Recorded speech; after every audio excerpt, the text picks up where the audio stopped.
Hello students, my name is Sunil Ranjan. मेरा नाम सुनील रंजन है और मैं इंग्लिश टीचर हूँ।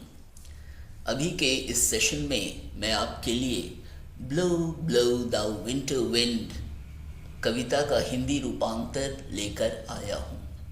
इस कविता के कवि विलियम शेक्सपियर हैं। तो पहले मैं आपको विलियम शेक्सपियर के बारे में बताना चाहूँगा। विलियम शेक्सपियर का जन्म 1564 ईस्वी में हुआ था। वे अंग्रेजी साहित्य के महान नाटककार और कवि थे। इस कविता का विषय मनुष्य की कृतघ्नता है। सर्द हवा उतनी तकलीफ नहीं देती जितनी किसी मनुष्य की कृतघ्नता। अपने इस गीतमय कविता के माध्यम से कवि शेक्सपियर जीवन की एक कड़वी सच्चाई को व्यक्त करते हैं। यह कविता दुनिया में कवि के कड़वे अनुभवों का परिणाम है, जो मनुष्य की कृतघ्नता की आलोचना करती है। मनुष्य का यह व्यवहार सर्दी की तीखी हवा से भी अधिक तीखा और तकलीफ देने वाला होता है। तो कविता अब प्रारंभ होती है।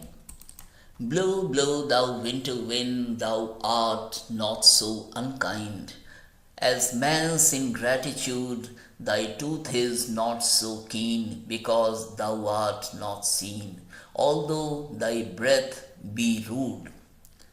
तो कवि सर्दी की हवा को संबोधित करते हुए कहते हैं कि वह जितनी चाहे उतनी जोर से बहे, क्योंकि वह मनुष्य की तरह कृतघ्न और निष्ठुर स्वभाव वाली नहीं है। उसके दांत उतने पैने नहीं महसूस होते हैं, क्योंकि वह दिखाई नहीं देती है, यद्यपि उसकी सनसनाहट अत्यंत रूखी महसूस होती है।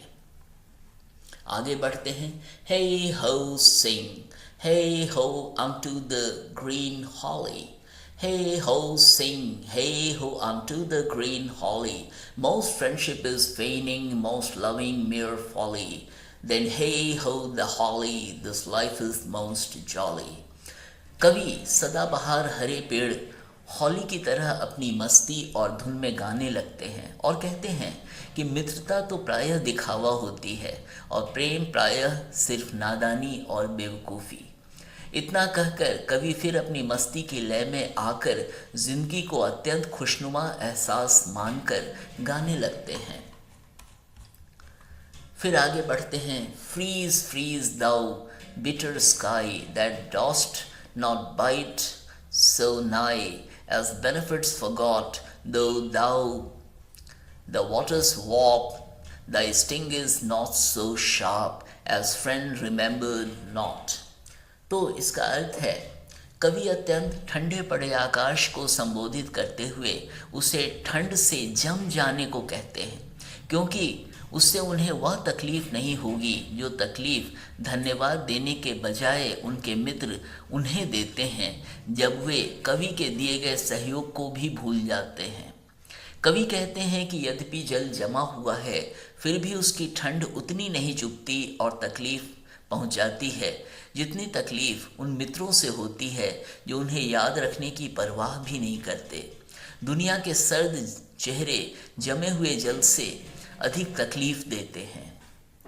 आगे बढ़ते हैं फिर। Hey ho sing, hey ho unto the green holly, most friendship is feigning, most loving mere folly, then hey ho the holly, this life is most jolly. कवि फिर चहक कर मस्ती में हो हरे सदाबहार पेड़ हॉली की तरह झूमने और गाने को कहते हैं। वे फिर कहते हैं कि मित्रता तो प्रायः दिखावा होती है और प्रेम प्रायः सिर्फ नादानी और बेवकूफ़ी। वे फिर चहक कर कह उठते हैं कि ज़िंदगी बेहद खूबसूरत होती है और उसका भरपूर आनंद लेते हुए उसे जीना चाहिए, उसे गीत की तरह गाना चाहिए। तो विद्यार्थियों, यहाँ इस कविता की समाप्ति होती है और मुझे उम्मीद है आपको यह कविता अच्छी तरह समझ में आई होगी और बहुत ही मस्ती वाली कविता है, लेकिन अपने दर्द को उन्होंने इस कविता के माध्यम से बखूबी व्यक्त किया है। तो यदि आपने मेरे वीडियो को सब्सक्राइब किया है, या मेरे चैनल को कहने का अर्थ है सब्सक्राइब किया है, तो बहुत अच्छी बात है, और नहीं सब्सक्राइब किया है तो आप सब्सक्राइब करें, क्योंकि आने वाले समय में आपको बहुत सारे अच्छे वीडियोस देखने को मिलेंगे। तो देखने और सुनने के लिए धन्यवाद। Thank you.